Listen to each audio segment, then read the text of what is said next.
John Wilson McLaren, or Jack as he was known, was one of the talented and lucky ones. McLaren immigrated to Canada from Scotland in 1902 at the age of 7, but returned there as a teenager to study architecture and later fine arts at Edinburgh College. While there, McLaren joined the 5th Royal Scots before once again setting sail for Canada. This balancing act between military service and the arts would come to define most of McLaren's life. Most Canadian soldiers can recall their whereabouts when war was declared at the beginning of August 1914. This was rendered easier for some because the Great War broke out over a long weekend. Jack McLaren was no different. For him, it was Jackson's Point, just north of Sutton on Lake Simcoe in Ontario. And like many others, McLaren was worried that the war would not last long enough for him to enjoy the adventure. From Jackson's Point, McLaren rushed to make a train bound for Toronto where, upon arrival, he marched directly to the armories on University Avenue. Not long afterward, McLaren, as well as a multitude of other early enlistees, found themselves in Valcartier, Quebec. The Valcartier training camp was rife with confusion, sickness, and generally unfavorable conditions.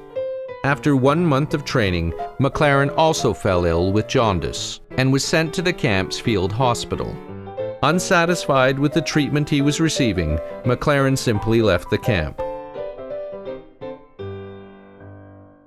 Such was the administrative nightmare at Valcartier, McLaren was never asked to explain his hiatus from the forces when he re-enlisted with the 4th University Company in Toronto some 6 months after his first experience.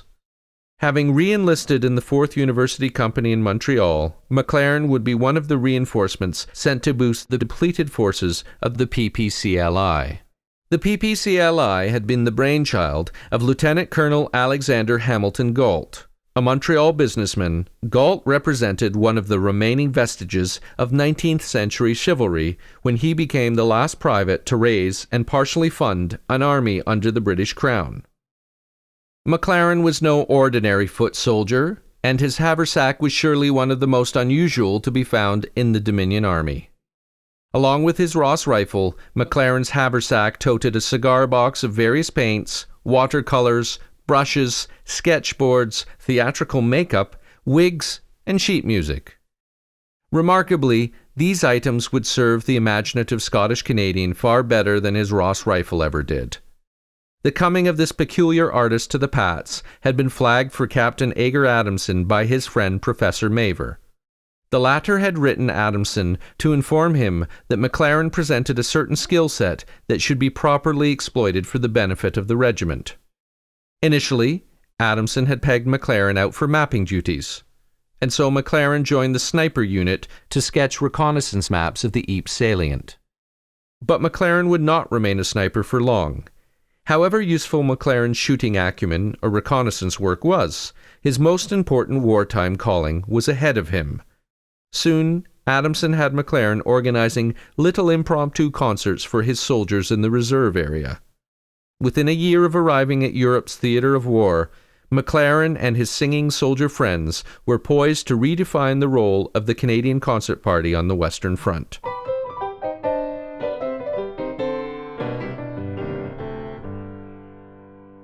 I was with the Princess Pat's Comedy Company, which started 15 months before the Dumbbells were formed.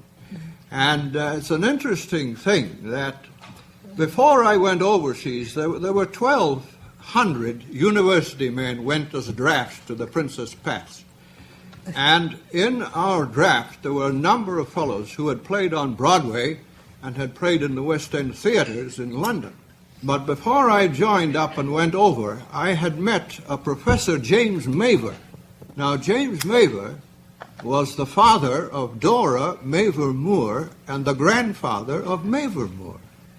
And I met him up in Muskoka. I was sketching and painting up there, and I sold a few paintings to James Maver. But we also had a common interest in the theater. Both these subjects, painting and the theater, we found to be, we had a lot in common.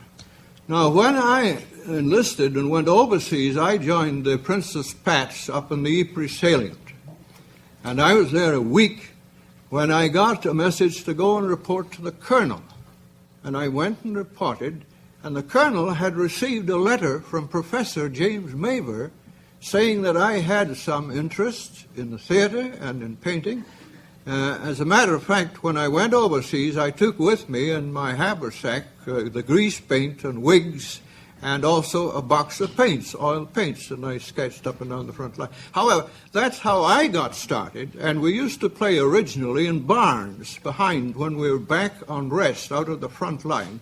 We'd get into a barn. We had no piano or anything, the odd mouth organ or something like that, but we didn't need it. We got up and sang, and that's how we started, and eventually the colonel said, let's leave these 6 people out of the line and let them write a show and rehearse it, and when we come back out, they'll put it on. We had nothing. We had no costumes. I had some grease paint with me. But we were very fortunate in Ypres, which had been battered to hell. You know, there wasn't much left of Ypres, just the Cloth Hall Tower was standing. But we found some old chairs in the backyard of a house, and these chairs were stuffed with black horsehair, which to us was gold. We made wigs out of these and mustaches and beards. It was marvelous. And then another time we got into a farmer's barn, and on the wall there was hanging the skin of a calf. We got that, and we cut that up into pieces and made great mustaches out of the calf skin. We went to the medical department and got gauze. You know, we put on a beauty chorus, and we made skirts out of the white gauze. We went to the YMCA and got cartons and made hats, cut-out hats, you know, Spanish hats. And in other words, we had to just develop what we had round about us. But I think that was the days. These were the days of the real soldiers' show. Well, now, what we did, actually, we didn't write very much. We listened to what was going on, what the troops were saying, and we simply held the mirror up to what was going on in conversation, injecting, of course, some funny, humorous slant to it. But that's what happened. We had the bath parade, and we had the sick parade, and we had scenes in the Estaminy behind parade too, and relief into the front line. It was all the soldier's life. Yeah. And anybody who wants to get some real information could dig up some of these old skits, and they'd find real gold there. What do we care if it shine or rain? This makes you feel you're home again.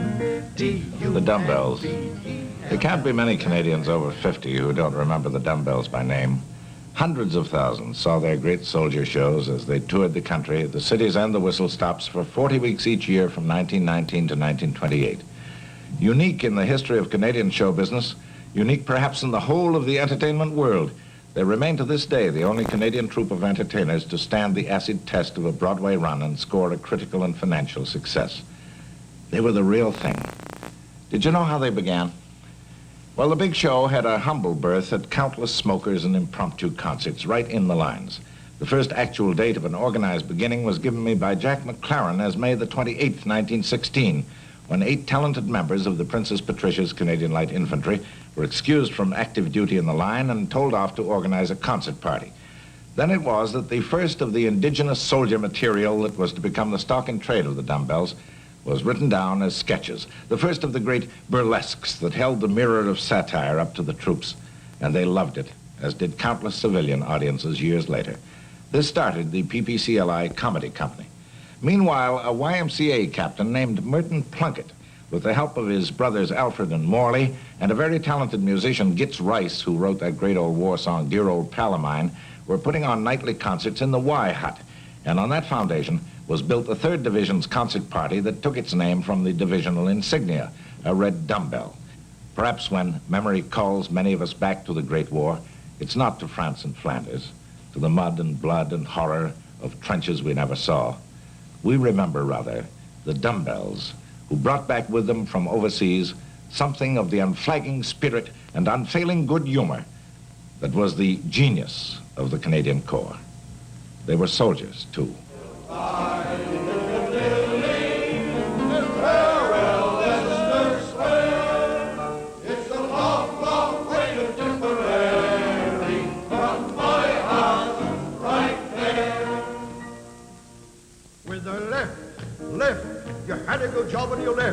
You got the itch, you'll never be rich. You're in the army now. With the left, head at the corporal left. When you're marking time, don't turn your head. Feet 6 inches off the ground. Are you going to somersault? Pick them up, that man. Squad, halt! Left, turn.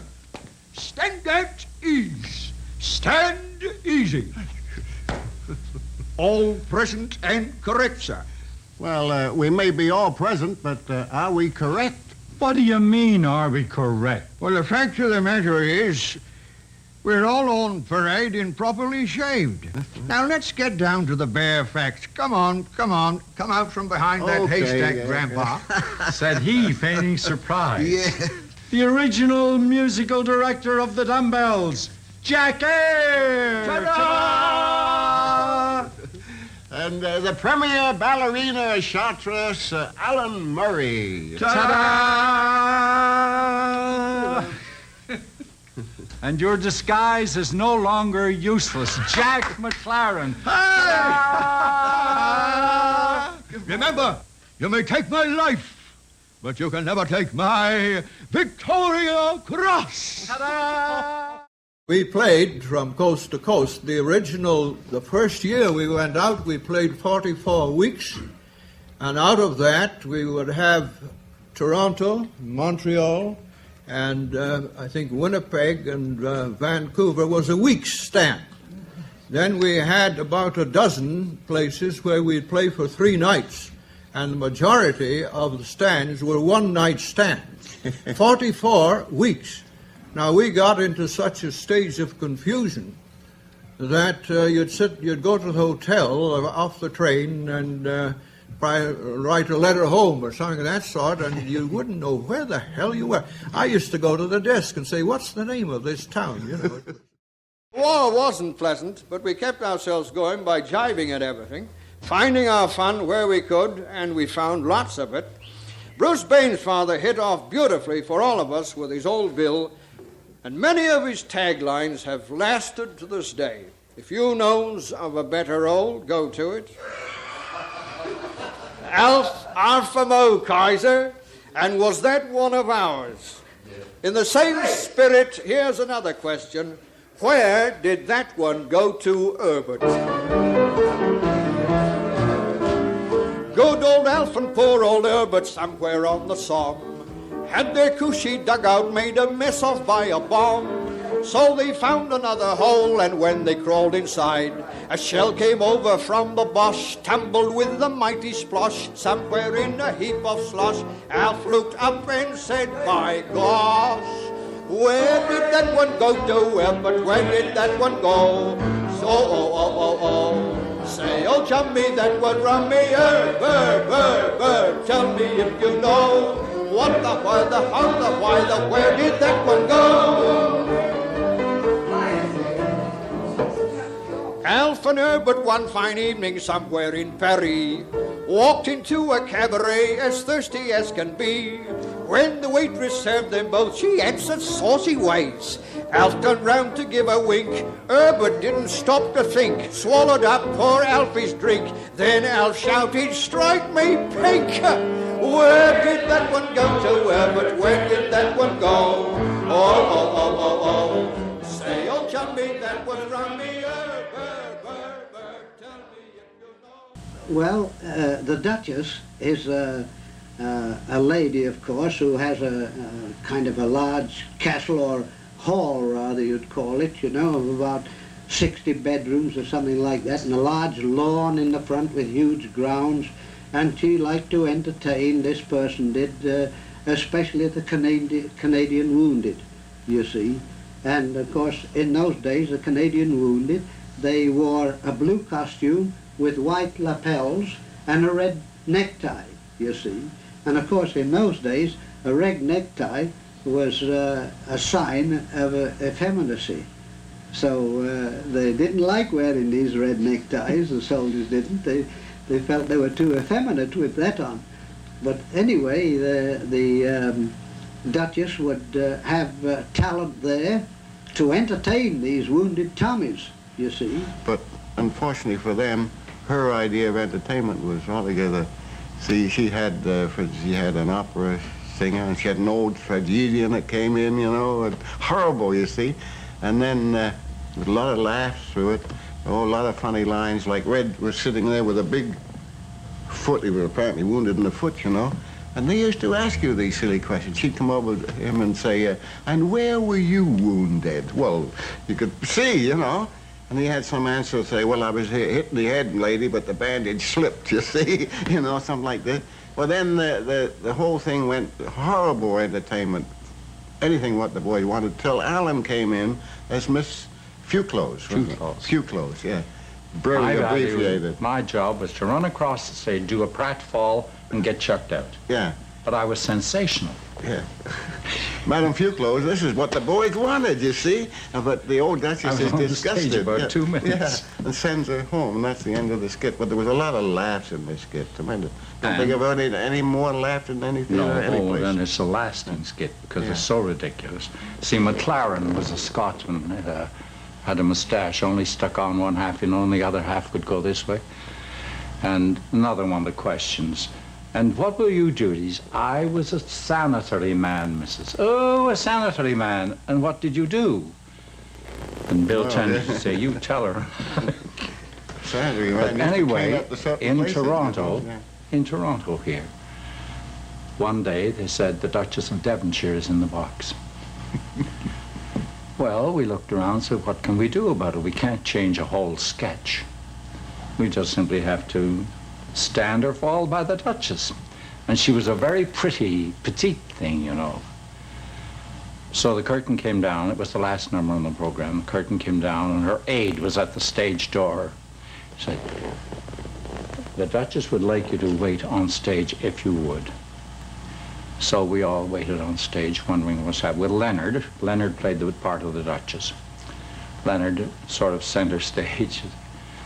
Presently there was a swish. The Duchess of Devonshire arrived, swished to the middle of the stage. My dear Duchess, you're a solace to another Duchess, and if ever you want to write another sketch, come and see me. I can tell you funnier things than you did.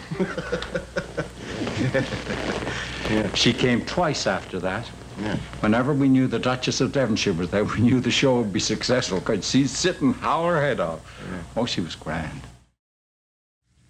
Ladies and gentlemen, the Field Postcard was issued to the men in the front line and other awkward spots. It contained the following messages. I am quite well.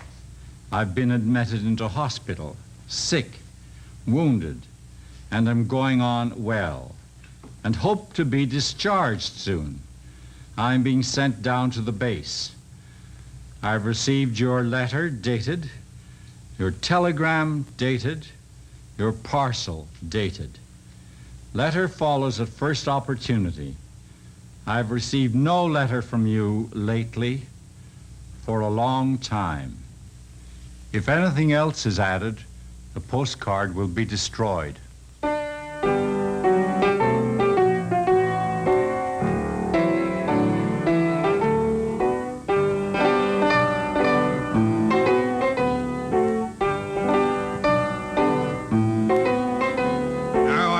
Service postcard here. It fairly makes me sick. They treat us like a lot of kids.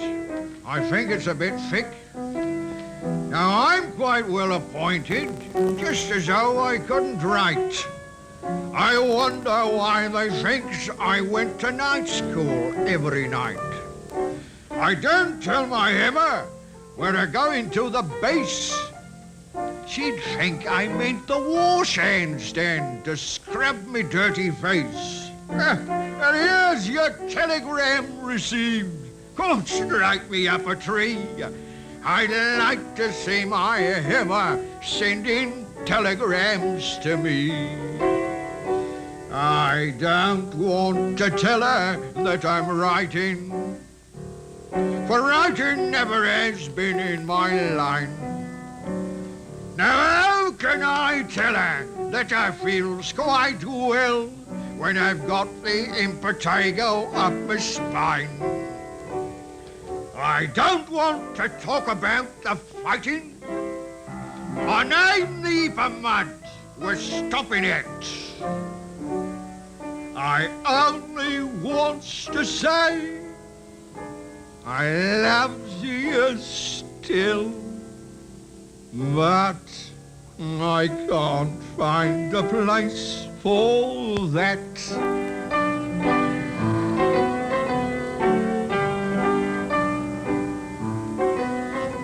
Now, they ought to have a special card, all printed nice and clear, with all the soft and sloppy things a woman likes to hear. I got one down at Margate once. It says, I love you so. And all the girls are lovely. Are we downhearted?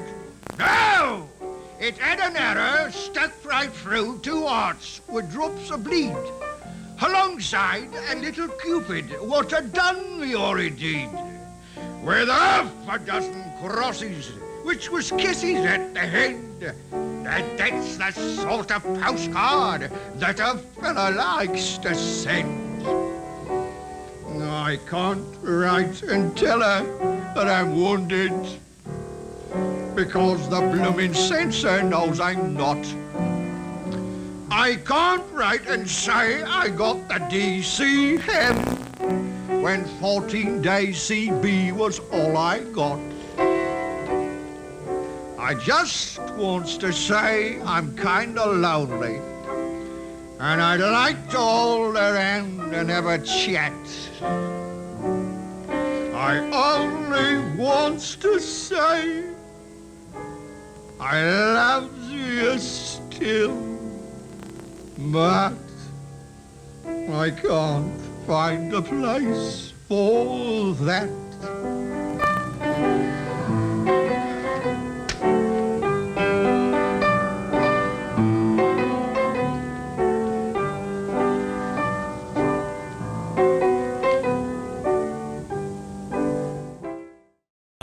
The dumbbells. Now, I'm not talking about those things you work out with in the gym. I'm not talking about your boss at work. I'm not talking about the Blue Jays batting with runners in scoring position. I'm talking about the Dumbbells, a Canadian legend. Still don't know what I'm talking about? That proves they're a Canadian legend. The Dumbbells were born in the muck and mire of World War I, France, not far from Vimy Ridge. You know, when our young lads signed up with the Canadian Expeditionary Forces, it was all very exciting, very glamorous. I mean, they had uniforms to wear. There were parades. There were people cheering, flags waving, bands playing. But you know, when they found themselves on the Western Front, it was altogether different. There they were, 1,000 miles from home, missing their families terribly, their mothers, their sweethearts. Everywhere they looked, there was mud. There was danger in the air. You could feel it. There were explosions. Their best buddy had just been blown to smithereens, and there wasn't even any time to mourn. I'll never forget the time when I was out in Timbuktu. While I was there, you see, they called me Timbuktu. I soon became notorious for the deeds of daring do. Why, even once or twice I did but make an Irish stew. The things I won would nearly fill a pack. Why, such a love I gave half off my back. But I went and won the DCM. Then I went and won the DSO. And then I went and won the ABC, the EFG, the HIJKLMNOP, and then I went and won the RST. And the general, he said, yo, we've no whiskey, wine, indeed, and the beer is all done in, and so we're giving you some OXO.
Today's lesson speaks to preparedness. At all times shalt thou be prepared, for no man knoweth when kit inspection cometh. Our scripture reading for today comes from the book of Numbers, chapter 12, verse 5 through 476. Behold, there came towards them one adorned with 3 golden stars, who swaggereth much before men. And he of the 3 stars spake unto one known as RSM, saying unto him, I decree that all thy men, bearing all their possessions, shall present themselves on the parade grounds for my inspection at 0900. Thou shalt not come at the 7th hour, nor shalt thou arrive at the 10th, for thou wilt be late. 0930 is likewise incorrect. Thou shalt arrive at the 9th hour, and at no other hour shalt thou arrive, unless thou hast other duties which require you to arrive at the grounds at a different time, in which case thou shalt arrive at both the 9th hour and also that other time when those other duties need to be completed. Those duties will not occur at the 9th hour, however, as the 9th hour shall be devoted to the kit inspection. Oh, good Lord! No one has time for this. I'm an important man. I have better things to do. Sorry, sir. Let me tell you how important I am, shall I? I shall lunch from 12 to 3, take an hour for my tea, free from hurry. All my brain can run to seed, for to use it where's the need? I should worry.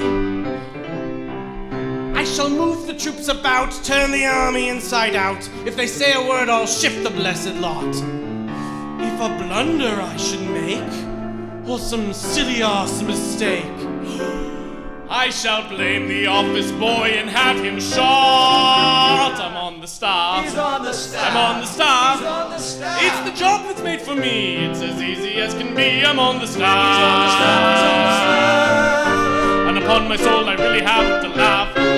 I'll perhaps look in the office, say from 2:30 to 3. There'll be 4 and 20 lady clerks who'll all attend to me.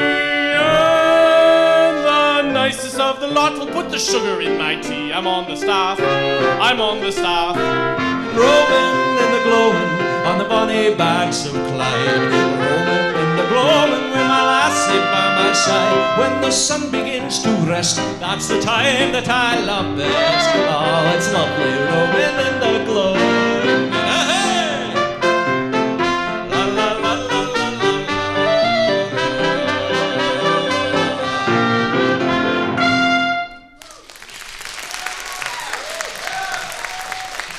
Hello! Very good. A bonny wee crowd we've got tonight. It's lovely, that. To do if you were the only girl in the world, and I were the only boy. I'd to be the victim of a cruel jest.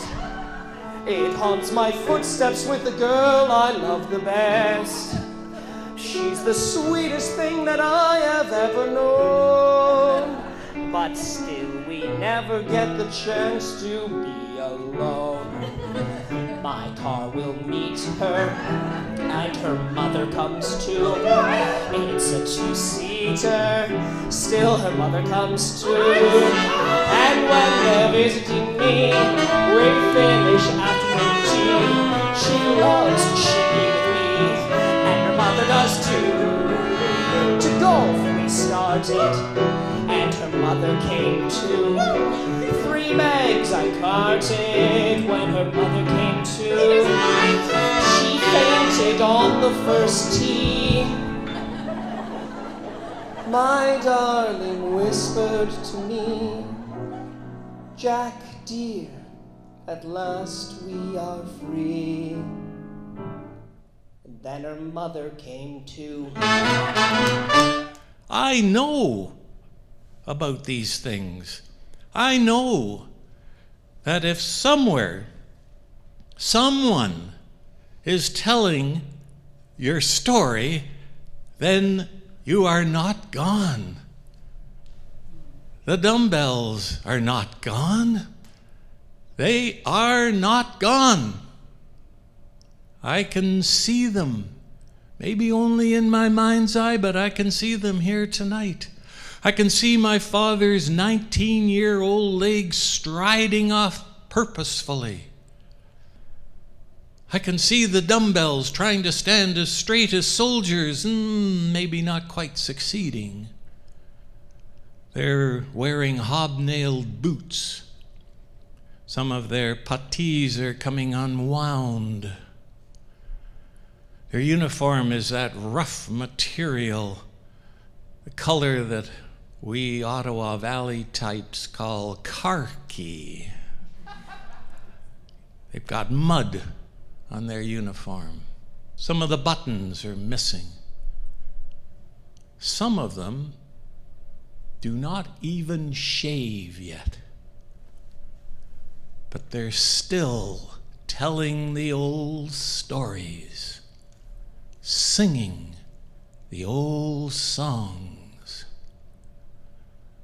Roses are shining in Picardy, in the hush of the silvery dew. Roses are flowering in Picardy, but there's never a rose like you. Ah, but roses will die with the summertime, and our paths may grow far apart. But there's one rose that dies not in Picardy. That's the rose that I keep in my heart.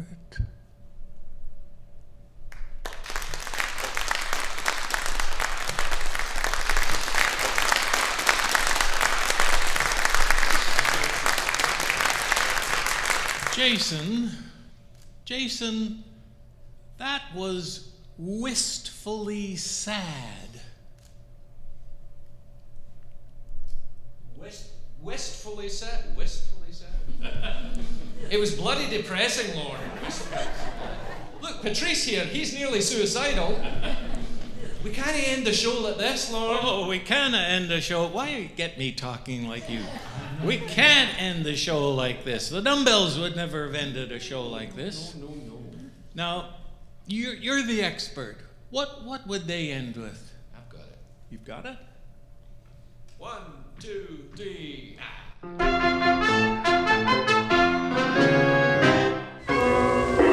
Up to your waist in water, up to your eyes in slush, using the kind of language that makes your sergeant blush. Who wouldn't join the army?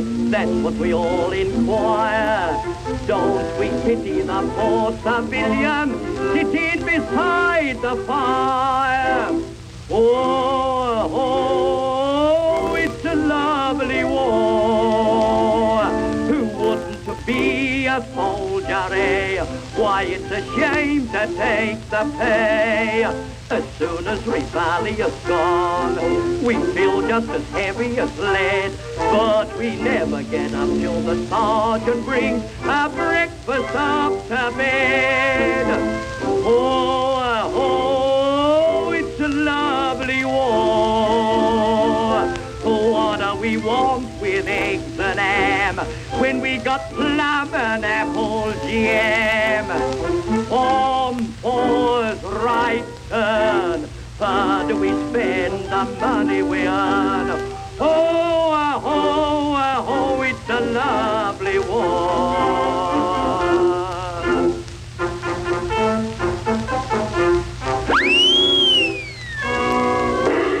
When does a soldier grumble?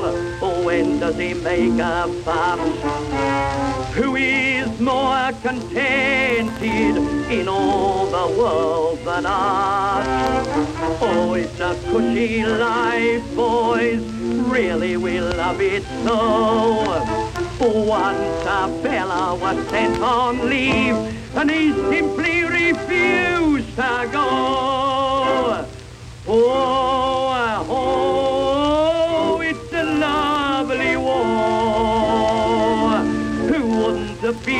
a soldier, eh? Why, it's a shame to take the pay. As soon as Rivali is gone, we feel just as heavy as lead. But we never get up till the sergeant brings our breakfast up to bed. Oh, it's a lovely war. What do we want with eggs and ham when we got plum and apple jam? On boys right turn, but we spend the money we earn. Oh, it's a lovely war.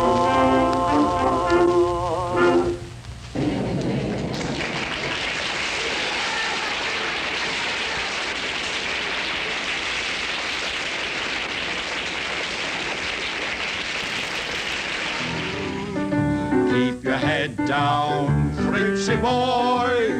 Keep your head down, Fritzy boy.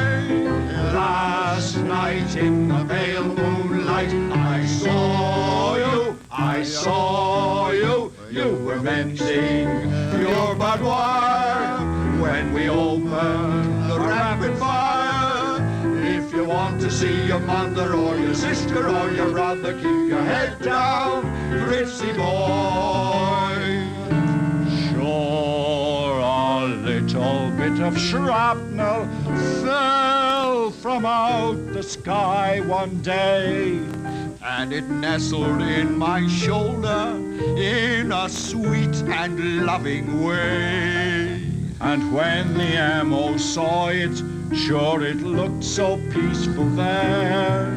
He said, you're off to Blighty, they will fix you up back there. So he sprinkled it with iodine to keep the germs away. It's the only way to stop them, no matter what they say.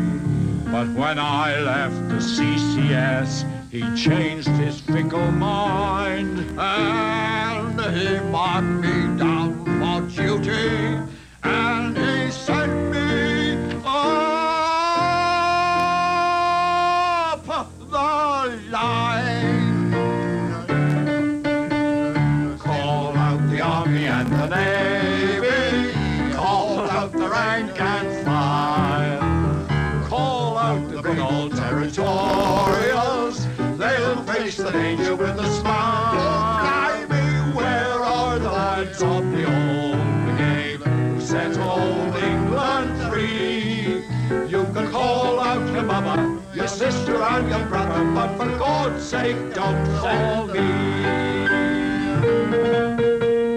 Oh, that dumbbell rag, that dummy dumbbell rag. Sing it high or sing it low, just sing it together now and let her go. Hi, oh, that dumbbell rag, don't let your voices drag. What do we care if it's shine or rain? This makes you feel your home again. D-U-M-B-E-L-L, that ever-loving dumbbell rag. Oh, that dumbbell rag, that dummy dumbbell rag. Sing it high or sing it low, just sing it together now and let her go. Hi, oh, that dumbbell rag, don't let your voices drag.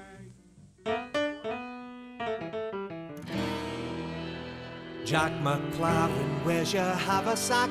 You must have something in it. That troops by the 55th are coming over for a visit. You know them lads has got a line on some whiskey and some rum. Tonight, I have the farmers, but gonna have some fun. Yes, sir, so we are. Well, Adamson had told me what had come down from on high. You and the other lads to keep us laughing all the while. And there's this shame in what you're doing to keep all the blues. So tonight the lads have asked me if you'll sing a song or two. Take us and the gloaming Europe's rifle by your side. The road the lads will gie, you'll make the Kaiser want to hide. And what about Don Joel and lanky fella, dresses like a lass? The show she's not put on, you know, is surely well